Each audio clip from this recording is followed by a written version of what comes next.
Hi, everyone. It's Randi Weingarten again, president of the AFT. This week, the AFT turned out for the March on Washington to defend the vote on this, the 63rd anniversary of the 1963 March on Washington for Jobs and Freedom.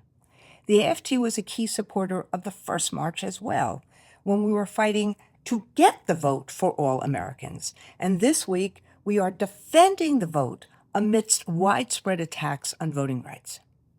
Voting is not simply a sacred right in a democracy. It is the most important vehicle on the aspiration highway, the pathway for working folks and their families to secure the American dream, the dream Martin Luther King Jr. so famously described on the steps of the Lincoln Memorial.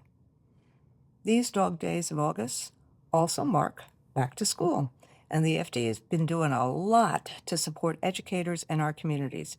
This week's Vital Lessons webinar with Dr. Vin Gupta focused on the health issues associated with climate change. And you can find a link on Share My Lesson along with a treasure trove of other professional development resources. People across the country are joining our call to shop local, not Target, this back-to-school season.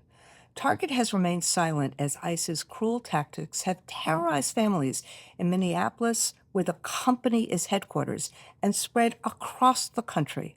And in March, we said if Target remained silent, we would shop elsewhere for back-to-school supplies. And we have done that. Go to the campaign website, shopsmart.aft.org, type in your zip code, and get back-to-school shopping alternatives near you, including unionized businesses with comparable prices to Target. Again, the website is shopsmart.aft.org.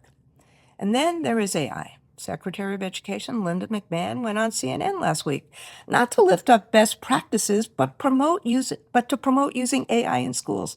She praised the secretive alpha schools where students spend hours each day wearing headphones at the starting of their day at computer screens. As she said, they're getting their subjects fed to them, as if that's a good thing.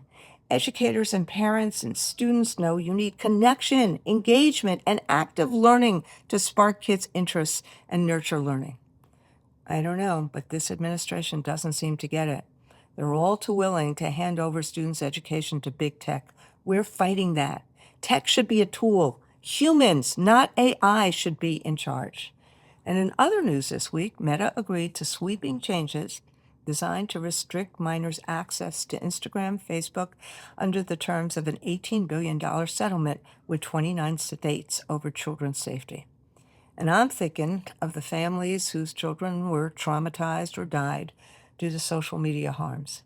These issues are not new to us.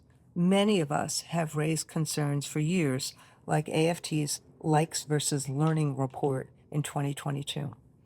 Unfortunately, though, sometimes you have to fight corporations to pay attention, like we're doing with Target.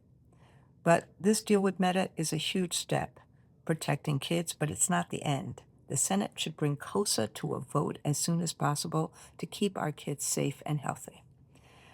Let me also congratulate the Baltimore City Community College, who, after 19 months of negotiations, voted unanimously to ratify their first ever union contract. As the saying goes, life is better with a union. And finally, we lost a legend this week with the passing of Dolly Parton, a legendary musician, a big-hearted humanitarian who gave away millions of books to children and to teachers. She's a champion of working women and a proud union member for almost 60 years. Her memory is a blessing. As always, thank you for all you do, and I hope you are enjoying these last days of summer, and I'll be back next week. Thanks.